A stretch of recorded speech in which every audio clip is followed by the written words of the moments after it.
Hello students, कैसे हैं आप लोग। एंड मेरे हर वीडियो में वही चीज़ as expected you will be very fine.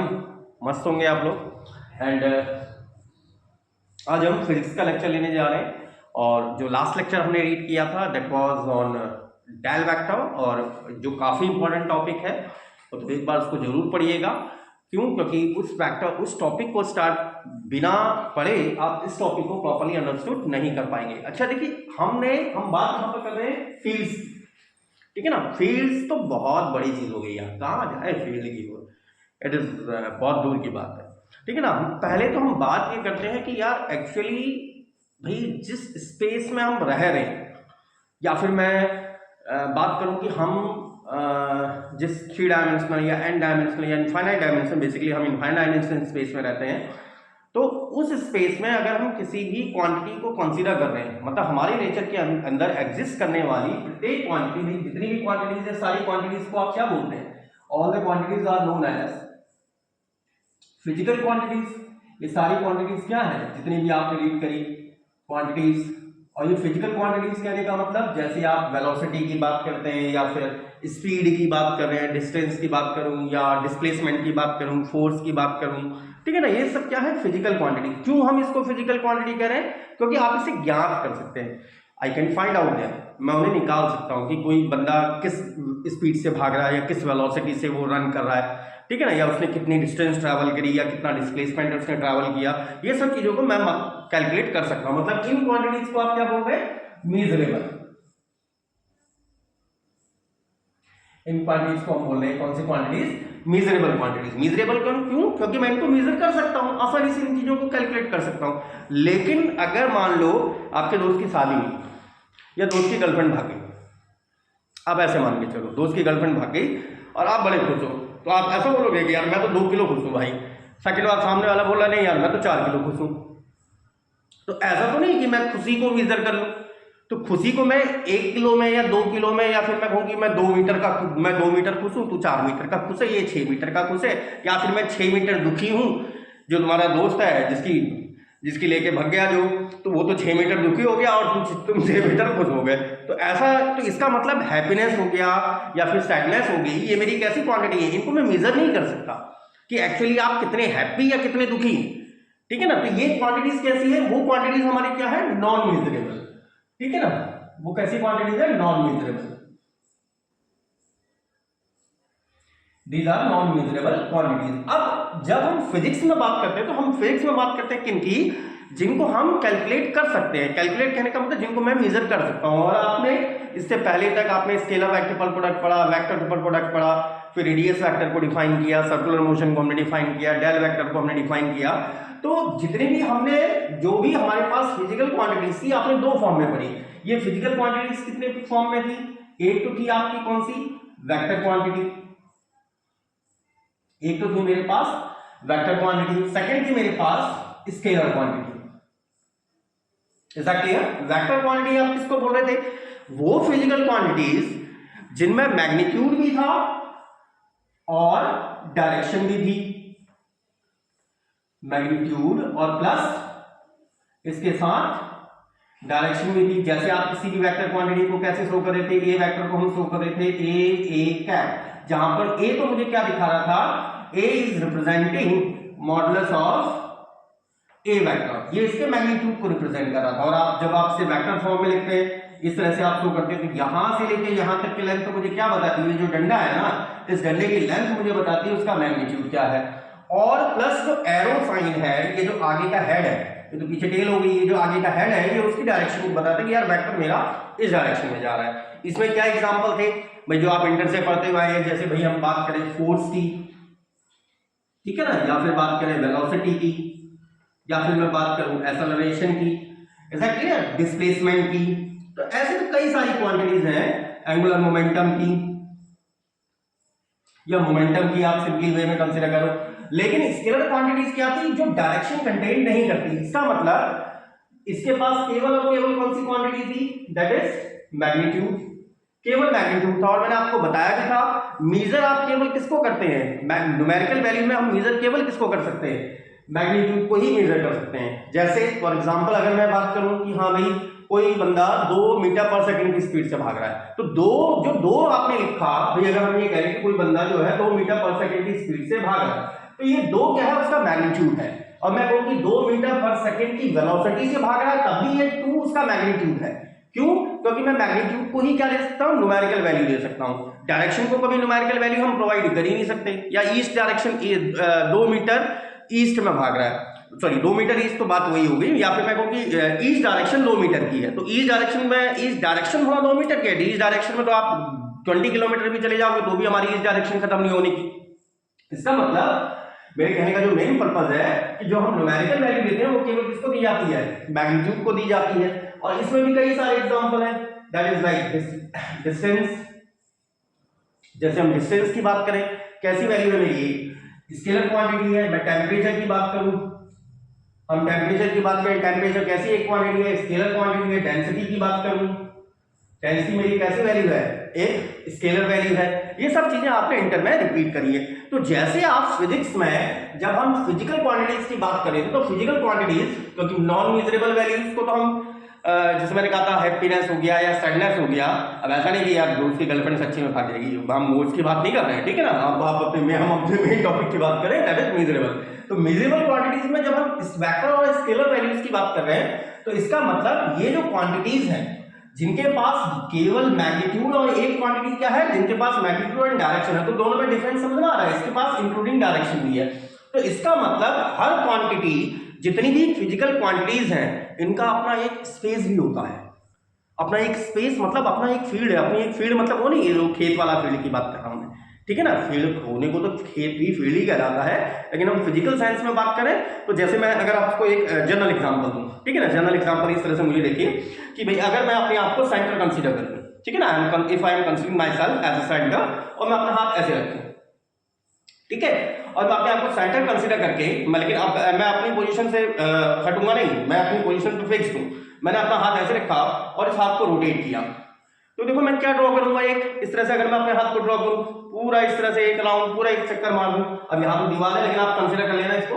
तो मैं क्या जनरेट कर रहा हूं, I am generating a circle, और इस सर्कल के अंदर विद इन दैट सर्कल अगर कोई भी लड़का या लड़की या फिर अन्य कोई भी व्यक्ति अगर आ जाता है, फॉर एग्जाम्पल अगर आ जाता है, वो चाहे यहां पर खड़ा हो, इस पोजीशन में खड़ा हो, इस पोजीशन में खड़ा हो, मतलब इतनी लेंथ तक, इस लेंथ तक, यहां तक कोई भी लड़का, मैंने अपने आप को फिक्स रखा हुआ है, इस लेंथ तक अगर कोई भी आएगा मैं आसानी से पकड़ लूंगा ना, मैं आसानी से उसको क्या कर सकता हूं, कैप्चर कर सकता हूं। तो ये मेरा फील्ड है, इट इज माई फील्ड, ये मेरा फील्ड है, क्योंकि विद इन दैट फील्ड अगर कोई भी बॉडी आएगी आई कैन कैप्चर हिम। तो इसी प्रकार से जितनी भी मेजरेबल क्वांटिटीज हैं, वो चाहे वेक्टर से बिलोंग करती हो या स्केलर से बिलोंग करती हो, वो क्या रखती हैं, अपना एक फील्ड रखती हैं या अपना एक स्पेस कंटेन करती हैं, ठीक है। तो इसीलिए हमने यहाँ पर जो हमारा मेन टॉपिक है, अब आई थिंक सो आपको टॉपिक का पर्पस तो आ गया होगा समझ में कि फील्ड हम क्या डील कर रहे हैं, फील्ड को।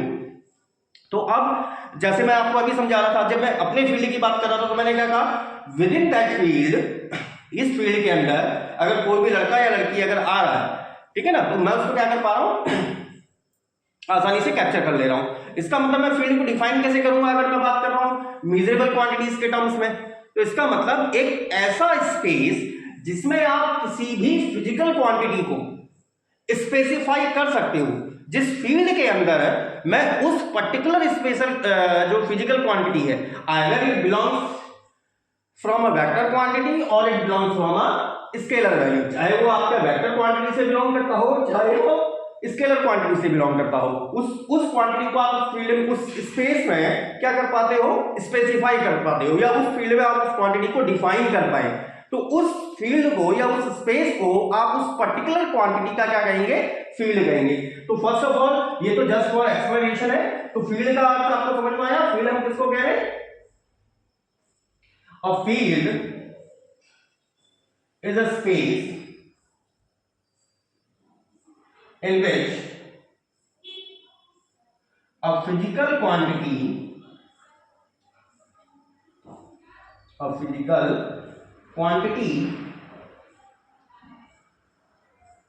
either it belongs to a vector, चाहे वो हमारा वेक्टर से बिलोंग करे, either it belongs to a vector or scalar. So a field is a space in which a physical quantity can be specified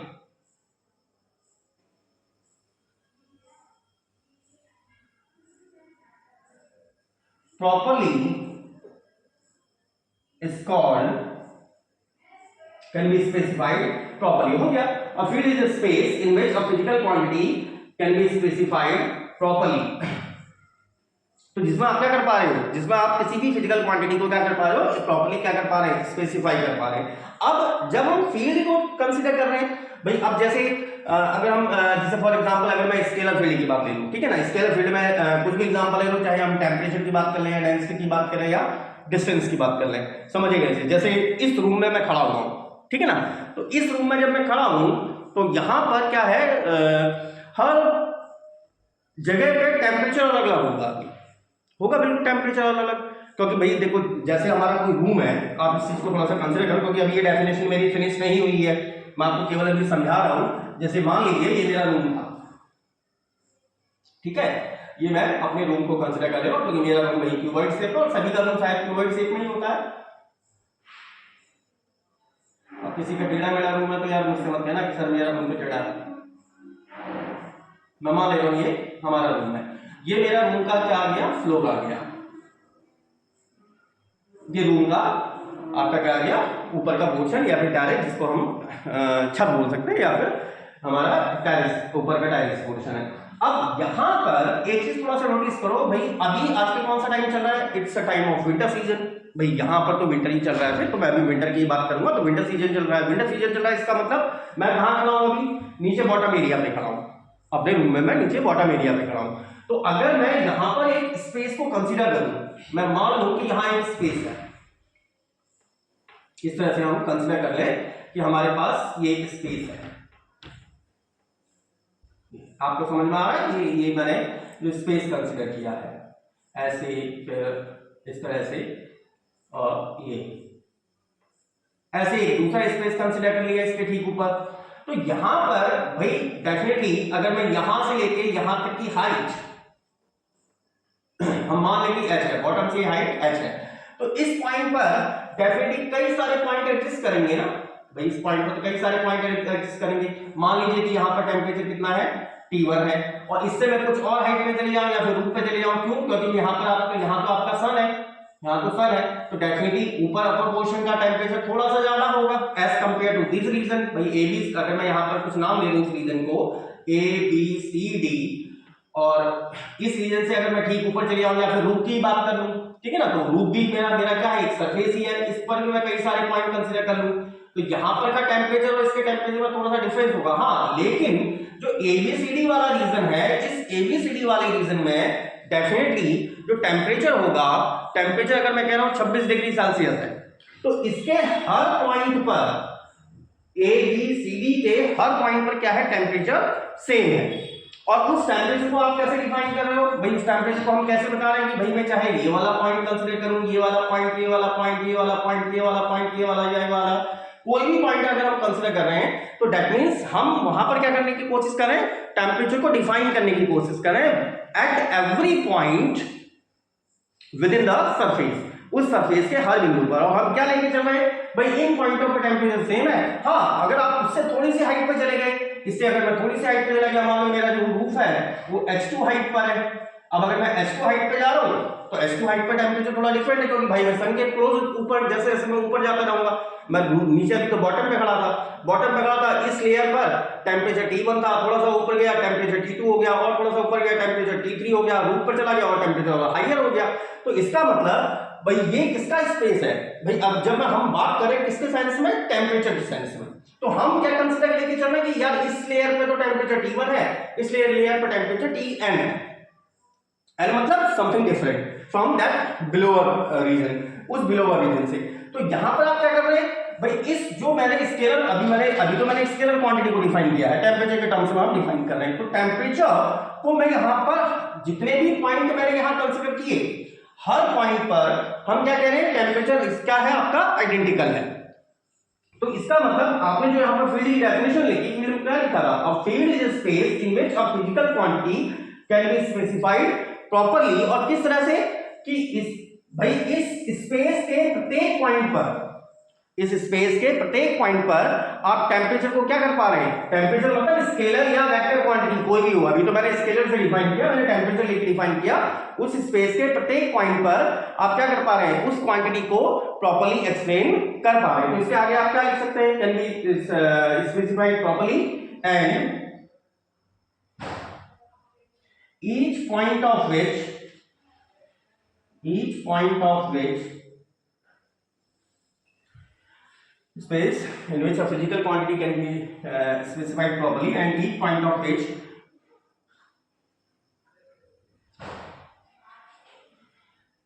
can be expressed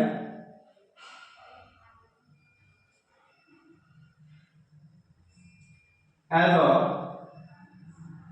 point function of that physical quantity.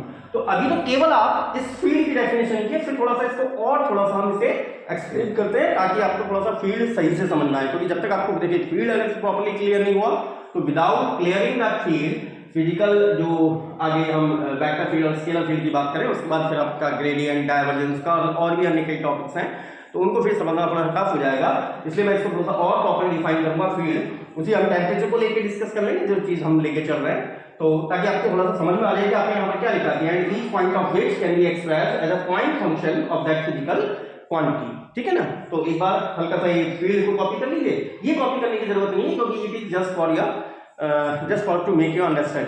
Is that clear? ये बस को copy कर लीजिए। देखिए जो हम बात कर रहे थे कि भाई फील्ड में हम जब हम फिजिकल क्वांटिटी के फील्ड की बात करें तो फिजिकल क्वांटिटी का फील्ड क्या था, जिसके अंदर मैं प्रत्येक पॉइंट पर इसके फिजिकल क्वांटिटी को एक पॉइंट फंक्शन की फॉर्म में रिप्रेजेंट कर सकूं। अब क्या है भाई पॉइंट फंक्शन, देखिए इसमें बर्डन नहीं लेने का, बिल्कुल भी बर्डन नहीं, सिंपल वे में चीज को समझिए। आप देखो मैंने जो हम टेम्परेचर के कॉन्सेप्ट की बात कर रहे थे, मैं उसी टेम्परेचर की कॉन्सेप्ट ले रहा हूं। मैंने वही उस तरह का एक रूम बनाया, ये मेरा रूफ है ऊपर का, ये नीचे मेरा बॉटम एरिया, और मैंने दो रीजन कंसिडर किए हैं। एक हाइट मान लीजिए कि ये हाइट h1 हाइट है, ये जो हाइट है आपकी इट इज h1, और ये जो हाइट है जो सेकंड आपने यहां से यहां तक ले लिखी है, इसको मान ले रहा हूं मैं, ये हमारी s2 हाइट है।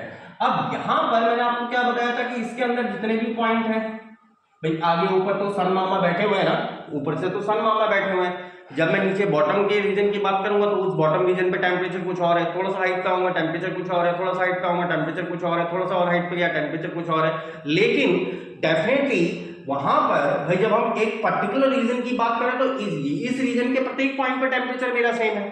ठीक है ना, तो अब उस टेम्परेचर को अगर मुझे ये बताना है कि भाई टेम्परेचर यहाँ पर एक्चुअली है कितना, तो मैं इसको कैसे शो कर सकता हूँ, भाई मैंने थ्री डायमेंशनल स्पेस यहाँ पर कंसीडर किया है, x axis, y axis, z axis, तो मैं यहाँ पर क्या कह सकता हूँ कि भाई जैसे फॉर एग्जांपल मैं मान लूं यहां जो टेम्परेचर है इस रीजन में, एबीसीडी रीजन में जो टेम्परेचर है वो टेम्परेचर है T, एक्स वाई जेड का फंक्शन इतना डिग्री सेल्सियस, या फिर आप इसी को कंसीडर कर लीजिए जैसे मैं मान लूं x square y z degree Celsius.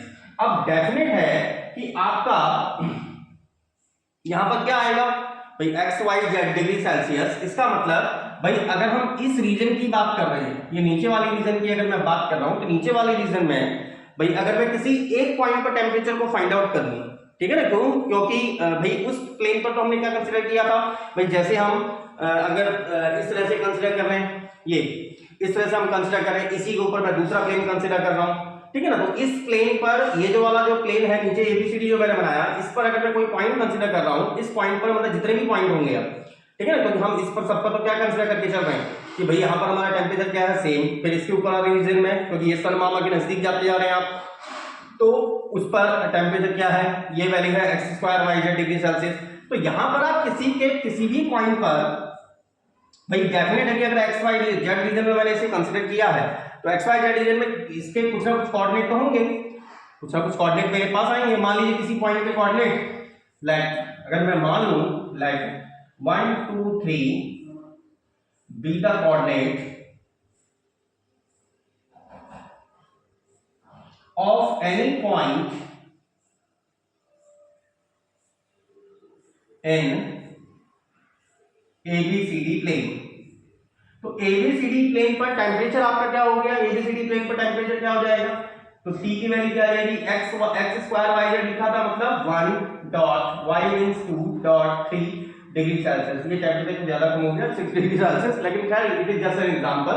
और ऐसे ही अगर मैं यहां पर कह दूं कि यहां पर जो है टेम्परेचर, इस वाले प्लेन पर टेम्परेचर आपका क्या है, x square y square and z square है। अब इसके किसी पॉइंट को अगर मैं कंसीडर कर लूं तो इस पॉइंट पर भी आप टेम्परेचर को कैलकुलेट कर सकते हैं। मतलब आप यहां पर किस तरह से कर रहे हो कि भाई अगर हम एक सरफेस से, जब हम एक सरफेस से किसी दूसरे सरफेस की तरफ मूव कर रहे हैं, एक सरफेस से दूसरे सरफेस की मूव कर रहे हैं, यहां पर टेम्परेचर 5 था या फिर T था, ऐसे करके कंसीडर करो। यहां पर टेम्परेचर T था, यहां पर टेम्परेचर कुछ T1 है, इसके ऊपरी सरफेस पर टेम्परेचर कुछ T2 है। तो ये T1 T1 T2 ये सब क्या है, किसके कोऑर्डिनेट, किसके फंक्शन के रूप में रिप्रेजेंट कर रहे हो आप, x y z कोऑर्डिनेट, जो आपके कोऑर्डिनेट सिस्टम है उनके फंक्शन के रूप में रिप्रेजेंट कर रहे हैं।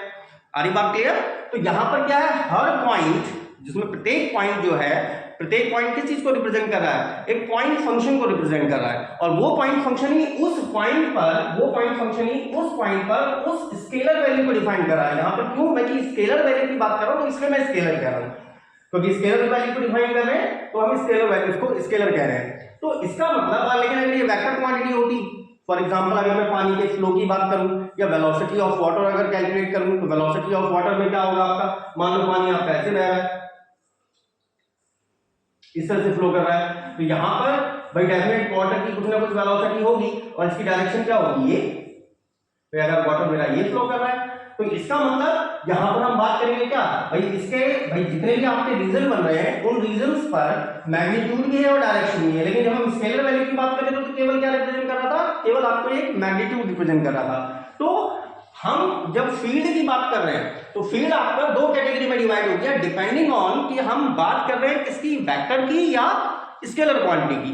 तो आप वहां पर जब मैंने आपको डेफिनेशन जो लिखाई थी उसके नीचे क्या लिखेंगे, field are of two types, fields are of two types. पहला आ गया क्या, स्केलर फील्ड। और मैंने आपको देखो फील्ड की जनरल डेफिनेशन दी थी, तो स्केलर फील्ड आप कैसे कहेंगे, एक ऐसा फील्ड जिसमें मैं किसको डिफाइन कर सकूं, एक स्केलर क्वांटिटी को डिफाइन कर सकूं और जिसका प्रत्येक पॉइंट उस स्केलर क्वांटिटी की वैल्यू आपको दे सके। मतलब उस पॉइंट पर स्केलर जो क्वांटिटी होगी केवल किस, मतलब हर बिंदु जो स्केलर फील्ड का प्रत्येक पॉइंट होगा वो किसको रिप्रेजेंट करेगा, ओनली मैग्नीट्यूड। जैसे टेम्परेचर के केस में केवल मैग्नीट्यूड को रिप्रेजेंट कर रहा है, तो इसको आप क्या लिख सकते हैं, a field in which a scalar quantity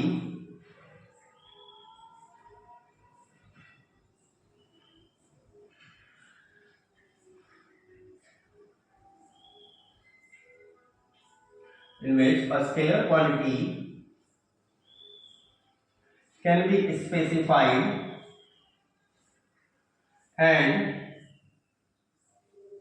each point of which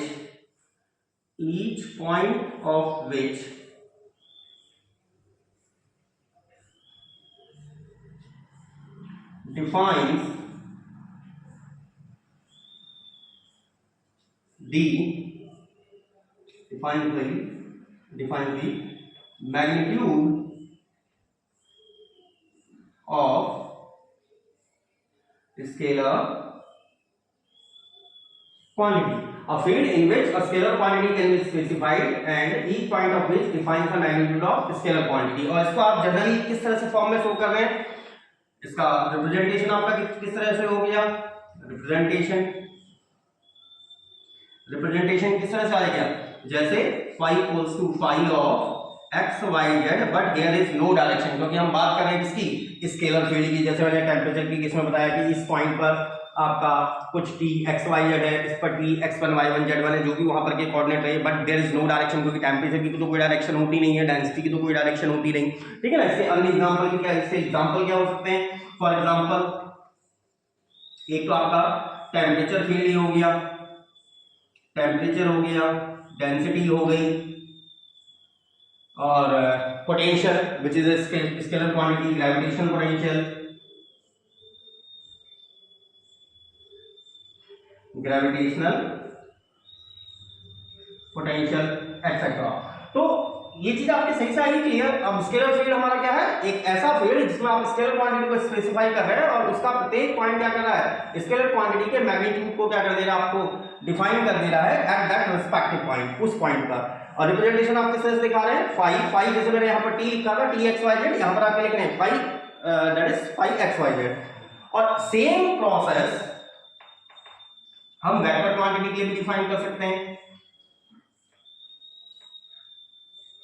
vector quantity के लिए कैसे डिफाइन करेंगे, a field in which a vector quantity, a field, मैं यहां पर दोबारा लिखने की मुझे नहीं लगता कि मुझे जरूरत पड़ेगी, a field in which a vector quantity can be specified and each point of which defines the magnitude and direction of vector quantity, each point of which defines the magnitude and direction of vector quantity. Representation में क्या जाएगा, यहां तो केवल magnitude था, वहां आपके साथ डायरेक्शन भी आएगी। जैसे डायरेक्शन मैंने आपको क्या बताया कि भाई अगर वाटर मेरा फ्लो कर रहा है या जो वाइंड है, जो हवा, जैसे हम जब इंडियन मैप में देखते हैं भाई हवा मेरी नीचे साउथ से ऊपर नॉर्थ की तरफ आ रही है, तो क्या है, एक पर्टिकुलर डायरेक्शन में तो आ रही है भाई, it has a certain direction, वो एक सर्टेन डायरेक्शन की तरफ मूव कर रही है, तो इसका मतलब उसकी डायरेक्शन भी है और उसका मैग्नीट्यूड भी है भाई, किसी न किसी वेलोसिटी से वो मूव कर रही होगी, तो उसके पास डायरेक्शन भी है और मैग्नीट्यूड भी है। चलिए फर्स्ट ऑफ ऑल इतना लिख लीजिए, उसके बाद फिर हम वेक्टर क्वांटिटी को डिफाइन, सॉरी वेक्टर फील्ड को डिफाइन करते हैं।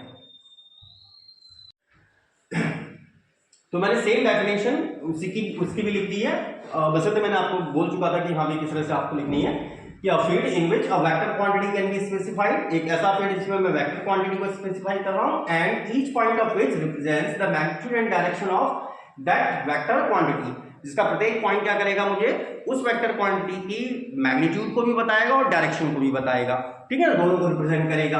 रिप्रेजेंटेशन आप किस तरह से देंगे, A vector equals to A vector X Y Z, जहां एक्स वाई जेड फिर से आपका किस बात को रिप्रेजेंट करेंगे, उस वेक्टर के मैग्नीट्यूड को रिप्रेजेंट करेंगे। जैसे फॉर एग्जांपल जो मैं आपको समझा रहा था कि अगर मेरा वाइन ले लीजिए या फिर फ्लो ऑफ वाटर को कंसीडर कर लीजिए कि मान लो हमारा वाटर इस तरह से फ्लो हो रहा है, इस तरह से फ्लो कर रहा है, तो भाई अगर मुझे इसकी डायरेक्शन चाहिए तो ये जो फ्लो ऑफ वाटर है इस सरफेस पर जो कर्व मेरा रिप्रेजेंट कर रहा है, वाटर के फ्लो को जो कर्व रिप्रेजेंट कर रहा है, उसके किसी पॉइंट पर अगर मैं टेंजेंट ड्रॉ कर दूं, उसके किसी पॉइंट पर टेंजेंट ड्रॉ कर दूं, जैसे इस पॉइंट पर टेंजेंट ड्रॉ कर रहा हूं तो ये मुझे ये डायरेक्शन बता रहा है, इस पॉइंट पर अगर मैं टेंजेंट ड्रॉ करूंगा तो ये डायरेक्शन देगा, तो सेम, तो उस पॉइंट पर भाई जिस पॉइंट पर हम डायरेक्शन को देखना चाह रहे हैं उस पॉइंट पर क्या करूं, उस कर्व के अलोंग उस पर क्या कर दीजिए, टेंजेंट ड्रॉ कर दीजिए, तो आपको क्या मिल जाएगी, direction of that vector quantity, कि उस वेक्टर क्वांटिटी की डायरेक्शन क्या है। तो इसके एग्जांपल्स आपके क्या हो सकते हैं, फॉर एग्जांपल आपके हो सकते हैं जैसे इंटेंसिटी है, electric field intensity, electric field intensity आपने किस तरह से रीड करी है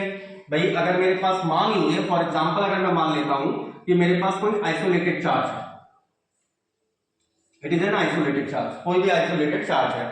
अब आपको पता है कि अगर मैं इससे r डिस्टेंस पर, क्लियर, इससे r डिस्टेंस पर अगर मैं इलेक्ट्रिक फील्ड इंटेंसिटी को कैलकुलेट कर रहा हूं, इलेक्ट्रिक फील्ड इंटेंसिटी को कैलकुलेट कर रहा हूं, तो इलेक्ट्रिक फील्ड इंटेंसिटी बेसिकली क्या है, एक वेक्टर क्वांटिटी है और इसकी वैल्यू कितनी होती है, k/k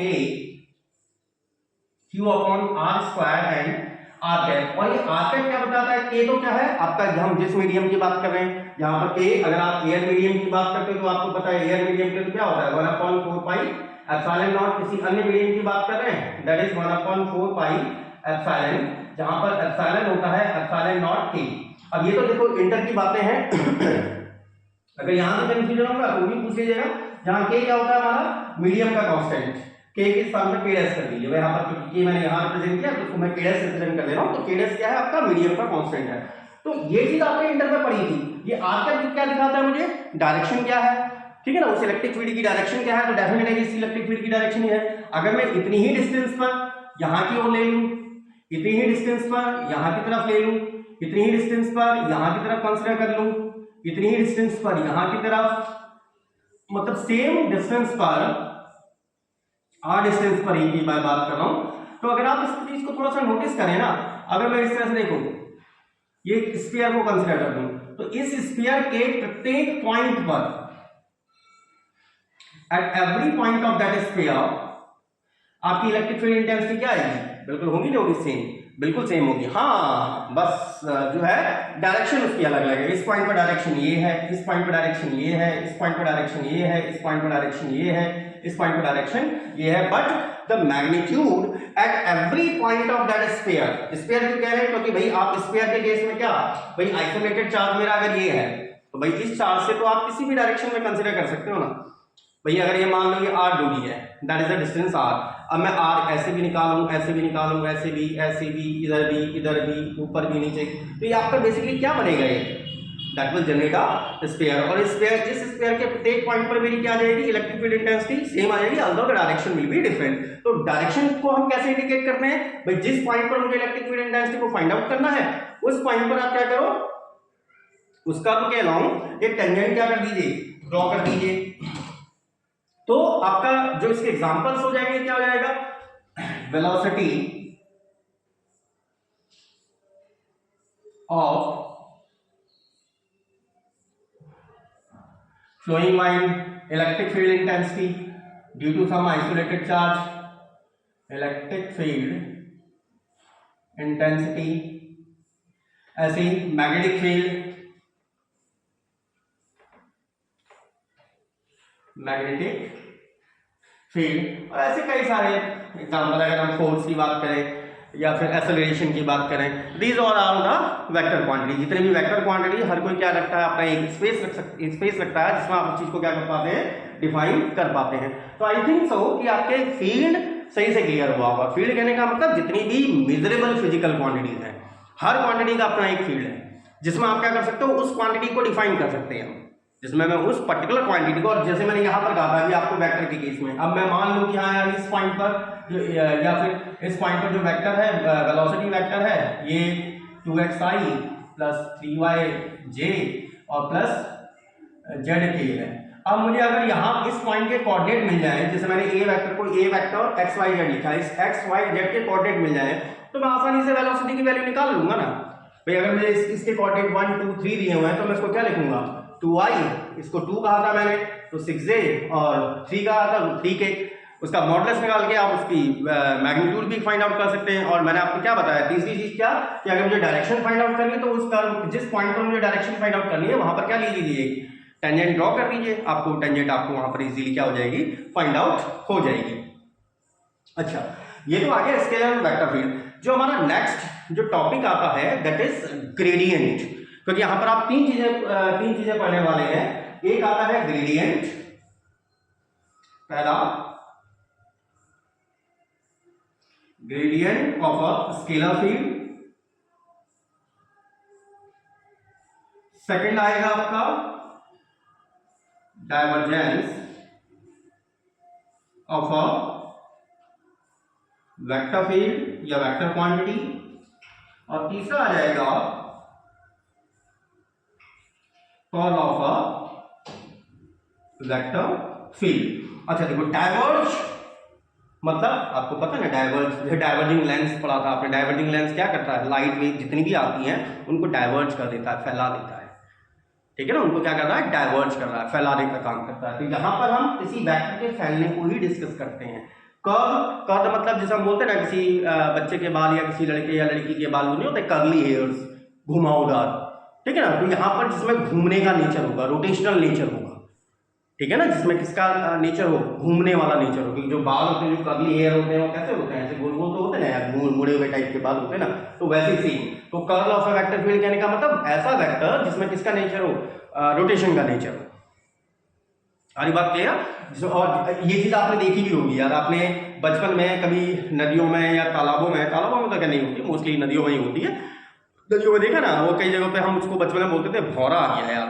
तो भौरा मतलब क्या होता था, जैसे पानी अगर बह रहा है, एक जगह पे पानी ऐसे ऐसे ऐसे ऐसे, ऐसे घूम रहा होता, हम बोलते हैं भौरा है, इसमें कूदो मत, नहीं तो तुमको डुबा के ले जाएगा। तो वहां पर क्या है, वाटर क्या कर रहा है, बेसिकली कर्ली नेचर को कंटेन कर रहा है, ठीक है ना। वाटर जो है मेरा किस नेचर को कंटेन कर रहा है, क्योंकि वहां पर round round round round round round घूम रहा है।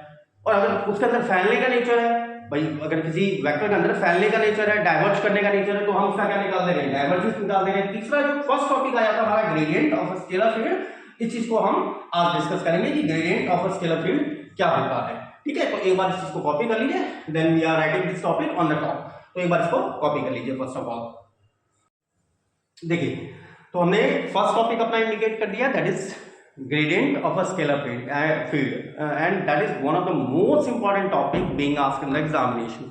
कई बार पूछा गया है और ग्रेजुएशन लेवल पर भी एंड फॉर बीटेक स्टूडेंट्स के लिए भी। बीटेक स्टूडेंट्स जो बीटेक फर्स्ट टाइम में है उनके सिलेबस में भी ये चीज़ है, ग्रेडियंट, डाइवर्जेंस भी है और कर्ल भी है। तो काफ़ी प्रॉपर वे में समझिएगा, क्योंकि हम बात टोटली फिजिकल साइंस में करेंगे कि ग्रेडियंट एक्चुअली होता क्या। देखो, अगर मैं इसकी हिंदी मीनिंग की बात करूँ, ठीक है ना, तो हिंदी मीनिंग में तो कहें तो ग्रेडियंट कहने का मतलब होता है स्लोप, प्रवणता जिसको हम बोलते हैं, ठीक है ना, कि स्लोप क्या है फील्ड का। अब केवल आपको समझाने के लिए, just to make you guys understand, इस तरह से समझिए कि जैसे आपने जैसे 10th पास आउट किया या फिर 8th पास आउट किया, तो आपके भाई मान लो A ग्रेड आया, या आपको समझाने के लिए बता रहा हूँ ताकि आपके थोड़ा सा समझ में आ जाए कि हम यहाँ पर निकालने के जाने वाले हैं। आपका A ग्रेड आया और आपके एक साथ वाले का A+ आया, तो मन में जेलेसी हुई यार, मन में हुई ना जेलेसी, यार मेरा साथ में पढ़ता था, ये तो मेरे से भी बेकार था ना, मेरे से भी बड़ा दुष्ट बच्चा था, लेकिन मेरी A आई और इसकी A+ आ गई। क्यों? तो उसका भाई A+ आया, इसका मतलब उसका ग्रेड आपसे बेटर है। आप क्या बोलते थे कि that he has obtained a better grade than me, उसने मेरे से अच्छा ग्रेड प्राप्त किया, ठीक है ना। क्यों? क्योंकि वो A+ में है, आपसे कुछ इंक्रीजमेंट ऑर्डर पे है, ठीक है। तो यहाँ पर हम क्या देखते हैं कि ग्रेडियंट कहने का मतलब दो, अगर मेरे पास भाई स्केलर फील्ड की बात कर रहे हैं हम, मतलब स्केलर फील्ड में जब मैं एक सरफेस से दूसरी सरफेस पर जा रहा हूं, ठीक है ना, स्केलर फील्ड तो आपने अभी बता दिया जिसमें मैं स्केलर क्वांटिटी को क्या कर सकूं, स्पेसिफाई कर सकूं, ठीक है ना, इसमें जिसके प्रत्येक पॉइंट पर मेरी स्केलर क्वांटिटी क्या रखती हो, एक पर्टिकुलर मैग्नीट्यूड कंटेन करती हो। क्योंकि स्केलर क्वांटिटी की मैं बात कर रहा हूं, एक ऐसा फील्ड जिसमें स्केलर क्वांटिटी को आप स्पेसिफाई कर रहे हैं और जिसका प्रत्येक पॉइंट केवल और केवल किसको रख रहा है, एक मैग्नीट्यूड रख रहा है। अब भाई अगर मैं दो सरफेसेस की बात कर रहा हूं, भैया I am talking about two of the surfaces, जैसे मैंने एक सरफेस ये लिया, एक सरफेस बिल्कुल इसके क्लोजेस्ट, ठीक है ना, बिल्कुल क्लोज, मतलब बिल्कुल क्लोज कहने का मतलब मैं इससे भी ज्यादा फास्ट कंसीडर कर रहा हूं, लेकिन हम यहाँ पर फिगर में थोड़ा सा हाइट में बनाएंगे ताकि आप लोगों को समझ में आ जाए। अब मान लो कि यार ये आप थे, आपका ग्रेड A था, आपके साथ वाले का ग्रेड A+ था, थे तो एक ही थाली के चट्टे बट्टे तुम दोनों, ठीक है ना, दोनों एक ही थाली के चट्टे बट्टे थे, लेकिन तुम्हारी आई A, उसकी आ गई A+, ठीक, तो आपसे ज्यादा आई ना उसकी। तो वही यहां से यहां पहुंचने के लिए आपको कितना और इंक्रीज करना पड़ेगा, दैट इज ग्रेडियंट, ठीक है ना। ग्रेडियंट कहने का मतलब है बेसिकली, मैंने आपको देखो प्योर हिंदी लैंग्वेज में तो बता दिया कि ये बेसिकली किस चीज को बताता है कि भाई फील्ड की प्रवणता कितनी है, ठीक है ना, या फिर उसको आप इस तरह से कंसीडर करो कि ग्रेडियंट कहने का मतलब एक तरह से समझिए कि स्लोप कैसा है, फील्ड का स्लोप कैसा है, ठीक है। लेकिन आप लोगों को समझाने के लिए मैं ये चीज बोल रहा हूँ, ठीक है ना, just to make you guys understand, केवल समझाने के लिए कि जैसे आपका एक ग्रेड था, आपके साथ वाले का A+ ग्रेड था, थे तो हम दोनों समझ जाओ यार, तुम दोनों क्या थे, ठीक है, तो तुम दोनों तो थे एक ही, लेकिन यार मेरी A आई, सामने वाले की A+ आ गई। अब A+ आई तो इसका मतलब डेफिनेट है कि मुझे यहाँ से अगर यहाँ पहुँचना है तो मुझे कितना इंक्रीज करना पड़ेगा, मुझे अपने ग्रेडियंट को या अपने ग्रेड को कितना बढ़ाना पड़ेगा, स्केलर फील्ड में मुझे अपने ग्रेडियंट को कितना या अपने ग्रेड को कितना इंक्रीज करना पड़ेगा। तो स्केलर फील्ड का ग्रेडियंट होता यही है। डेफिनेशन अगर मैं इसकी लिखूं तो ग्रेडियंट मैंने आपको क्या बताया कि किसी भी स्केलर क्वांटिटी में, भाई जैसे मैंने अभी आपको जो एग्जांपल दिया था, अगर मैं उस एग्जांपल को ही लेके चलूं, मैंने कह दिया कि ये हमारा कोई स्केलर फील्ड है, और जैसे मैंने टेम्परेचर के केस में समझाया था, याद है ना आप लोगों को, भाई इसके प्रत्येक पॉइंट पर टेम्परेचर सेम है, और मान लो ये उसके ठीक ऊपर कोई दूसरा प्लेन सरफेस है, और ये प्लेन सरफेस ये बिल्कुल नियरेस्ट है, बिल्कुल नियरेस्ट मतलब very close to one another, मैंने जो बताया आपको बिल्कुल इतने पास, बिल्कुल नियरेस्ट। जस्ट आप लोगों को समझाने के लिए मैं इसको दूर बना रहा हूं, तो मैंने कह दिया कि भाई ये आप यहाँ पर स्केलर फंक्शन की वैल्यू 5 थी, इसके प्रत्येक पॉइंट पर हम कह रहे हैं स्केलर फंक्शन की वैल्यू कितनी है 5, और 5 मींस 5xyz, हम भाई तीनों किसका फंक्शन है xyz का, और इस पर स्केलर फंक्शन की वैल्यू प्रत्येक पॉइंट पर 5 प्लस d5 है, जैसे आपकी A ग्रेड है उसकी A+ ग्रेड आपसे थोड़ा सा बड़ी है। अब यहां से इस सरफेस से आप इस सरफेस पर अगर जाना चाह रहे हो, अपनी ग्रेड को A से A+ बनाना चाह रहे हैं, तो आपके जो आपका फील्ड था भाई, ये जो आपका फील्ड था इस सरफेस से इस फील्ड में जाने पर, ठीक है ना, आप कैसे गए अपने फील्ड के ठीक नॉर्मली आपने मोशन किया, ठीक है ना, तो फंक्शन में कितना इंक्रीजमेंट हुआ, मतलब the rate maximum rate of change of scalar field, कहां को in the direction perpendicular to the surface. In the direction perpendicular to the surface is called gradient of scalar field. तो आप इसको क्या लेंगे कि the gradient of a scalar field is the maximum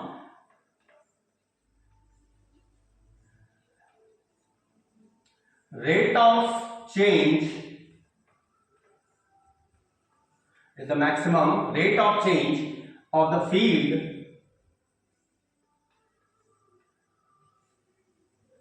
in the direction perpendicular to the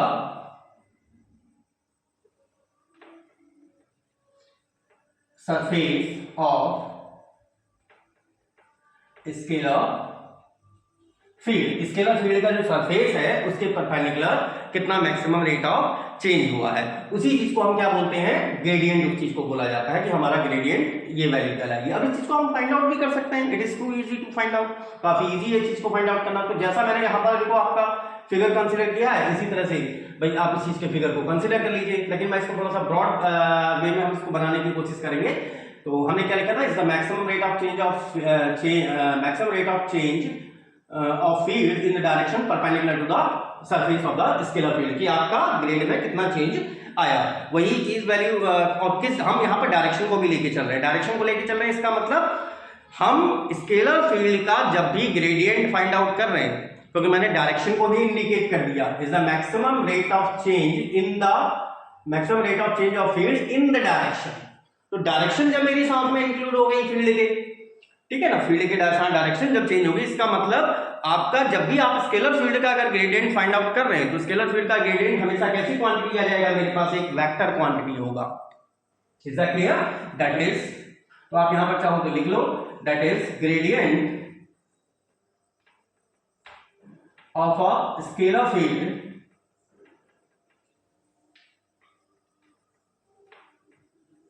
is always a scalar quantity. और जो यहां पर हमने दो फील्ड कंसीडर किए हैं, हम मान ले रहे हैं एक फील्ड है मेरा, मतलब एक सरफेस है ए, एक सरफेस है बी. सरफेस ए के प्रत्येक पॉइंट पर, at every point of the surface A, इसके प्रत्येक पॉइंट पर स्केलर फील्ड की वैल्यू कितनी है, फाई. और सरफेस बी के प्रत्येक पॉइंट पर फील्ड की वैल्यू है फाई प्लस डी फाई. क्योंकि मुझे कैलकुलेशन के लिए इसको थोड़ा सा बड़ा बनाना पड़ेगा, तो उसका जो रिटर्न थ्योरी है उसको भी साथ में लिख दे रहा हूं मैं, कि क्या किस तरह से कैलकुलेट करने की. हम मान ले रहे हैं कि let phi and phi plus D phi are the values of scalar field at every point on surface A and B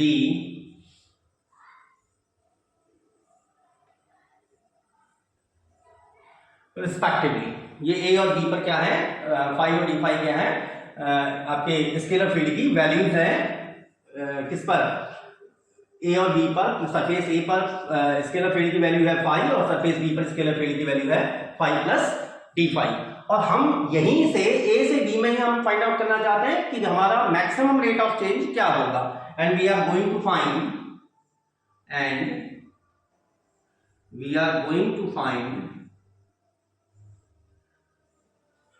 the maximum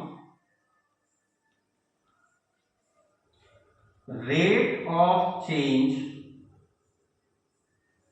in scalar field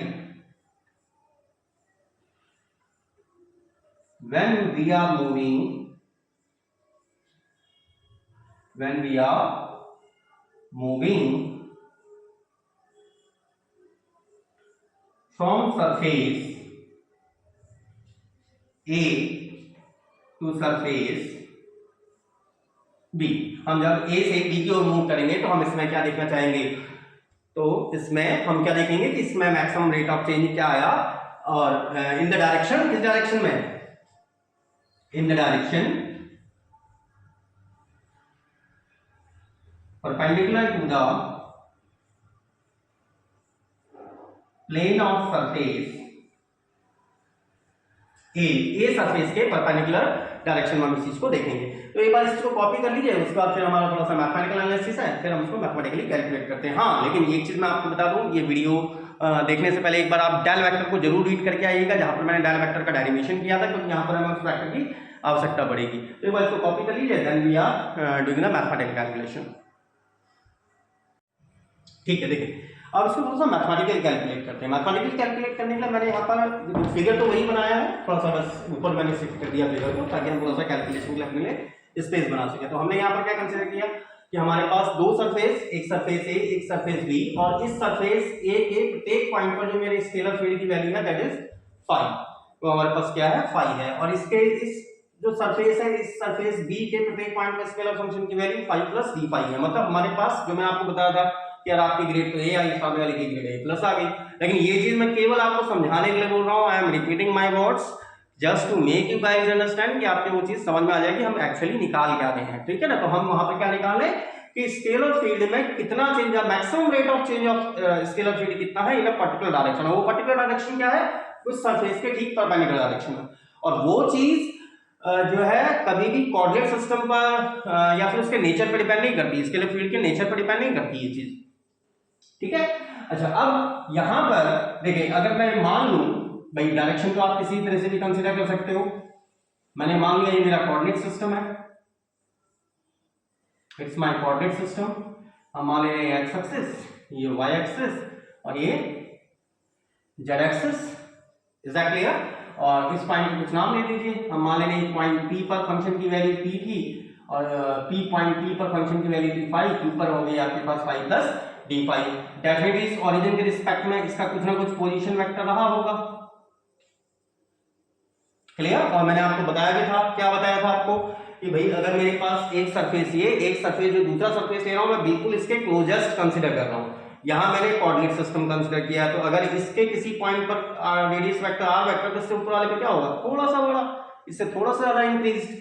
तो इस पॉइंट पर यहां पर कुछ और पॉइंट ले लीजिए, इसको मान ले रहा हूं मैं आर, ये पॉइंट आर, इस पॉइंट आर पर इसका पोजीशन वेक्टर मान ले रहा हूं मैं, that is r vector plus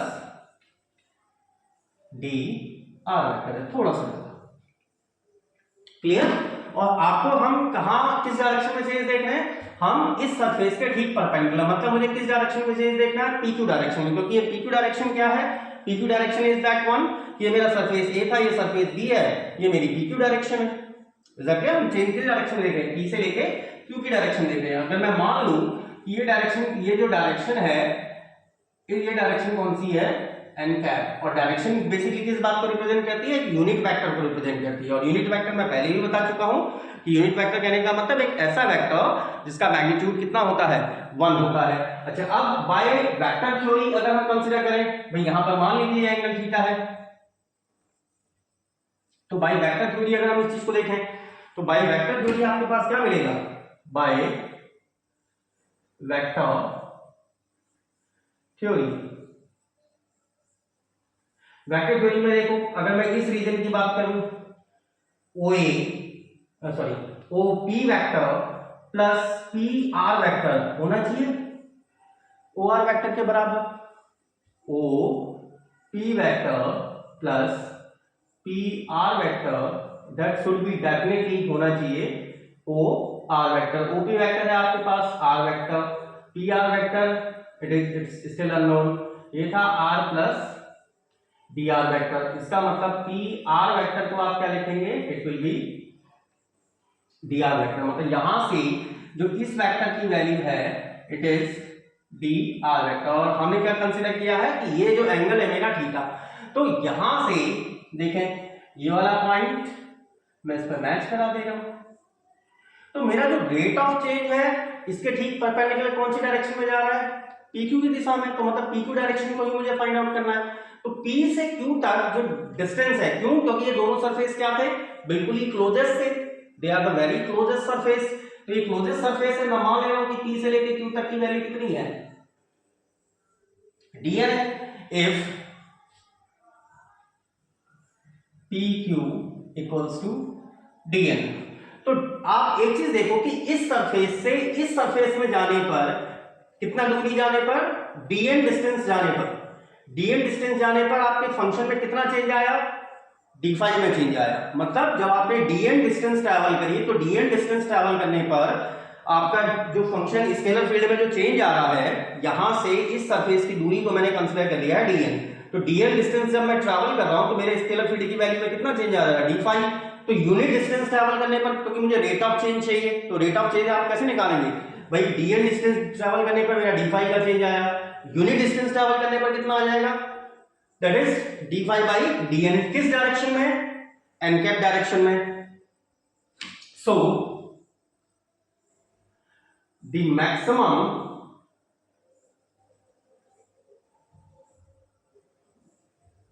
rate of change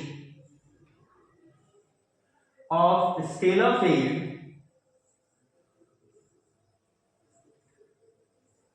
in the direction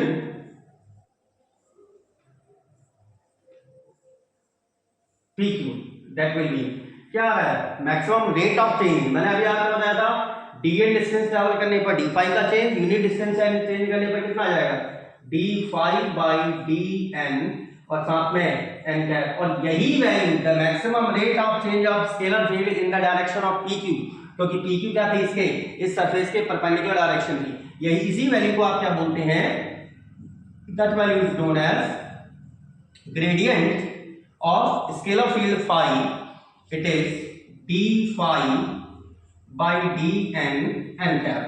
तो ये तो आपका फिजिकली डिफाइन हो गया। अब इतना सब कैलकुलेशन भाई, ये जो हमने इसको फिजिकली जब डिफाइन किया तो हमारे पास ये आया कि भाई हम जब भी हम एक स्केलर फील्ड से दूसरे स्केलर फील्ड में की तरफ मूव करें which are very close to one another, तो उस सरफेस के परपेंडिकुलर डायरेक्शन में उस स्केलर फील्ड की वैल्यू में कितना चेंज आ रहा है। लेकिन अब इसको हम थोड़ा सा इजी वे में भी कंसीडर कर सकते हैं, थोड़ा सा इजी सेंस में भी कंसीडर हम इसको ले सकते हैं। किस तरह से भाई, अगर मैंने आपको अभी थोड़ी देर पहले भी कहा था कि आप एक बार डेल वेक्टर को जरूर रीड करिएगा कि डेल वेक्टर होता क्या है, ठीक है ना। क्योंकि देखो इसका जो पोजीशन वेक्टर था, p का जो पोजीशन वेक्टर था, इस पोजीशन वेक्टर की वैल्यू थी r वेक्टर, जो मैंने यहां भी लिखी है OP vector that is r vector.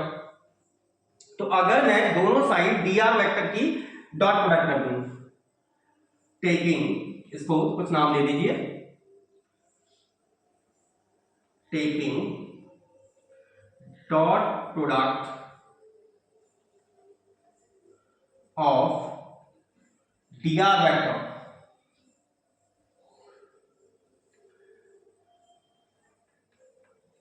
with equation s, तो क्या आ जाएगा आपके पास, gradient of phi dot dr vector, it is d5 by dn n cap dot dr vector where r vector, जो मैंने कहा था आपको r vector क्या था, पोजीशन वेक्टर, और पोजीशन वेक्टर आपका क्या होता है, इट इज xi yj और z के। यहां पर x y z डेफिनेटली किसके कोऑर्डिनेट रहे होंगे, इस पॉइंट p के कोऑर्डिनेट रहेंगे, और p से r तक के मेरे जो कोऑर्डिनेट रहे होंगे, इस r के कोऑर्डिनेट क्या रहे होंगे, जिसमें आपका dr का डिस्प्लेसमेंट हुआ। dr का डिस्प्लेसमेंट मतलब इस पॉइंट के कोऑर्डिनेट आप क्या कंसीडर कर सकते हो, x plus dx, y plus dy, z plus dz, अगर हम कोऑर्डिनेट सिस्टम की बात करें। तो हमारा जब हमने डॉट प्रोडक्ट लिया तो आपके पास यहां पर क्या वैल्यू आ गई, gradient phi dot dr vector, it is equals to d phi by dn। ये a vector dot b vector बता चुका हूं पहले भी, क्या होता है आपका ए बी कॉस थीटा, जहां a होता है आपका वेक्टर a का मैग्नीट्यूड, b होता है वेक्टर b का मैग्नीट्यूड, थीटा होता है इन दोनों के बीच का एंगल। अच्छा देखो n कैप क्या है, यूनिट वेक्टर, इसका मैग्नीट्यूड आपको पता है 1, dr वेक्टर, इसका मैग्नीट्यूड मान लीजिए dr, क्योंकि किसी भी वेक्टर, जैसे a वेक्टर को हम क्या लिखते हैं, a डॉट a कैप, ठीक है ना। तो a उसका मॉडुलस को रिप्रेजेंट करता है, a कैप दिखाता है उसकी डायरेक्शन। तो dr वेक्टर का मैग्नीट्यूड हमने कंसीडर कर लिया dr, n कैप और dr के बीच का angle that is theta, it will become dr cos theta. तो ये वैल्यू आपके पास क्या आ गई, it become d5 by dn and dr cos theta. अब यहां थोड़ा सा फिगर में एक चीज नोटिस करो, जो मैं आपको पहले भी समझा चुका हूं, इसको रफ वर्क में यूज कर रहे हैं। अगर मेरे पास कोई वेक्टर ए वेक्टर ये है, ये एंगल थीटा है, तो आपको पता है ना थीटा के अलावा इसका कौन सा कंपोनेंट होता है, ए cos थीटा। इसके ठीक परपेंडिकुलर कौन सा कंपोनेंट जाता है, it is a sin theta. अब इस फिगर में देखो, ये वेक्टर मेरा dr वेक्टर है भाई, यहां पर मेरा फिगर देखो कुछ इस तरह का ही तो बन रहा है। ये फिगर, ये dr वेक्टर है भाई, ये एंगल थीटा है। तो यहां से लेके ये जो p है, p से लेके q की तरफ, ये मेरा कौन सा कंपोनेंट हो गया, dr cos थीटा। और ये वाला कंपोनेंट कौन सा चला गया, dr sin थीटा।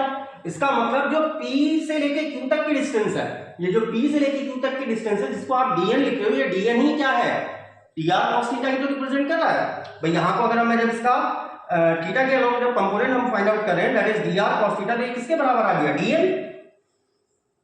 तो आप इसको चाहो तो ये फिगर में दिखा सकते हैं, it is d phi by dn into dn and it is equals to d phi as dn किसके बराबर है, dr cos थीटा। चलिए एक बार इसको कैलकुलेट कर दीजिए, फिर हम उसको ऊपर लेके चल रहे हैं ताकि हम इसका एक सिंपल फंक्शन फाइंड आउट कर सकें। तो लास्ट जो हमने फाइंड आउट किया था, that is get phi equals to d phi, and जहां पर dn क्या था, dr cos थीटा था। अच्छा, डी फाई आपको क्या बता रहा है, यहां पर डी फाई क्या बता रहा था भाई, फाई में होने वाला चेंज, फाई के कोऑर्डिनेट क्या थे मेरे पास, x y z। इसका मतलब डी फाई कहने का मतलब है फाई में होने वाला चेंज, जब मेरा x भी चेंज हो रहा है, y भी चेंज हो रहा है और z भी चेंज हो रहा है, ठीक है ना भाई। x एक्सिस के अलॉन्ग भी भाई x में x प्लस dx हो गया, y में y प्लस dy हो गया, z में z प्लस dz हो गया, क्योंकि आपके पास फाई क्या था, फाई की वैल्यू क्या थी मेरे पास, एज फाई की वैल्यू थी function of x y z। इसका मतलब अगर मैं डी फाई निकालना चाह रहा हूं, तो ये चीज मैंने जब आपको डेल वेक्टर और रेडियस वेक्टर को जब इंट्रोड्यूस कराया था, तो डी फाई अगर मुझे इसका परफेक्ट डिफरेंशिएशन चाहिए, परफेक्ट डिफरेंशिएशन चाहिए, तो मुझे क्या देखना पड़ेगा भाई, x के रिस्पेक्ट में होने वाला चेंज जबकि y और z मेरे कांस्टेंट रहे, फिर y में होने वाला चेंज जबकि x और z कांस्टेंट रहे, फिर z में होने वाला चेंज जबकि x और y में y आपके कांस्टेंट रहे। इसका मतलब आप इसे क्या लिखेंगे, del phi by del x dx। और जिसने वो वीडियो नहीं देखी है, मैं आपसे बोल रहा हूँ, और प्लस आप उस चीज को समझिए भाई, अगर प्रॉपर वे में स्टडी करनी है तो आपको वो चीजें थोड़ा सा देखनी पड़ेंगी, क्योंकि मैं इस चीज को पहले एक्सप्लेन कर चुका हूँ। तो फाई में होने वाला change with respect to x dx plus phi में होने वाला change with respect to y dy, and phi में होने वाला change with respect to z and dz। तो इसका मतलब ये जो हमारे पास इक्वेशन आई थी, मैं इसको नाम ले दे रहा हूं, फ्रॉम अल्फा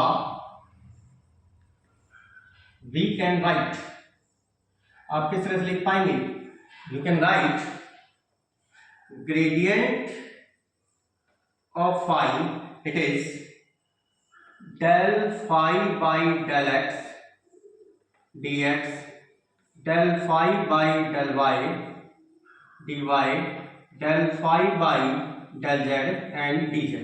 हमारे पास ये एक्सप्रेशन आ गया।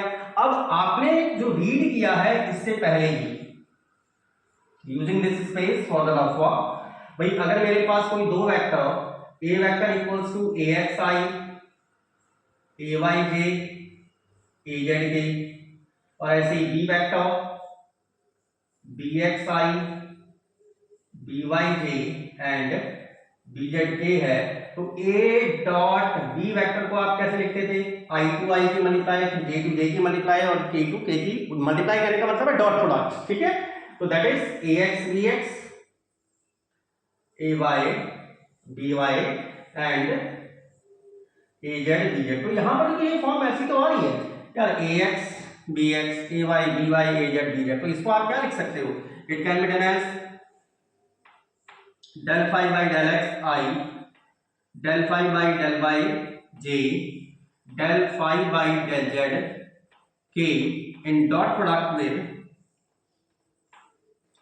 dxi, dyj and dzk। इन तीनों में देखें हमारा phi कॉमन है, तो I del by del x j, del by k del by del z, और आउट ऑफ में आ गया आपके पास क्या है, it is phi dot d of x I plus Y J plus Z k. और अब आपको अगर ये रिमेंबर है, ये जो वेक्टर मेरे पास आ रहा है, this vector quantity I del by del X plus J del by del Y plus K del by del Z phi, इसी वेक्टर को आप क्या लिखते थे del vector phi dot, and this vector is X I plus Y J plus Z K, क्या था मेरे पास आर वेक्टर, तो that is D are vector.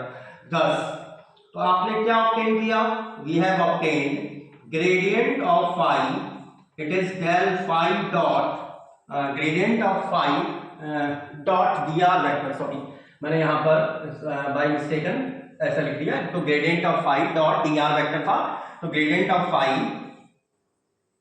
Dot d are vector ये बराबर था del phi dot d are vector. मैं दोबारा रिपीट कर दे रहा हूं, हमने क्या ऑब्टेन किया, gradient of phi dot d r equals to del phi dot d are vector. देखिए आप इस चीज को इंप्रूव कर लीजिएगा, वो मेरे दिमाग से हट गया था।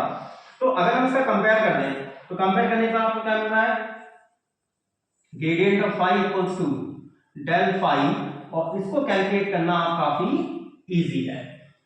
क्लियर? तो ये हमारा मैथमेटिकल फंक्शन होता है ग्रेडियंट निकालने का किसी भी स्केलर फील्ड का, और ये मेरे पास कैसी वैल्यू है, which is purely a scale vector quantity, जो मेरे लिए क्या है, एक प्योर वेक्टर क्वांटिटी है। अब बात करते हैं इसके फिजिकल सिग्निफिकेंस की, लेकिन इसके फिजिकल सिग्निफिकेंस को हम नेक्स्ट लेक्चर में स्टडी करेंगे। आई थिंक सो आज के लिए लेक्चर सफिशिएंट है। और देखिए मैं फिर से कह रहा हूँ, जम के पढ़िए यार, मेहनत करिए, मजे करिए लाइफ के, और कोई कंफ्यूजन होता है तो मुझसे पूछिए, ठीक है। Have a good day and take care of yourself. Good bye.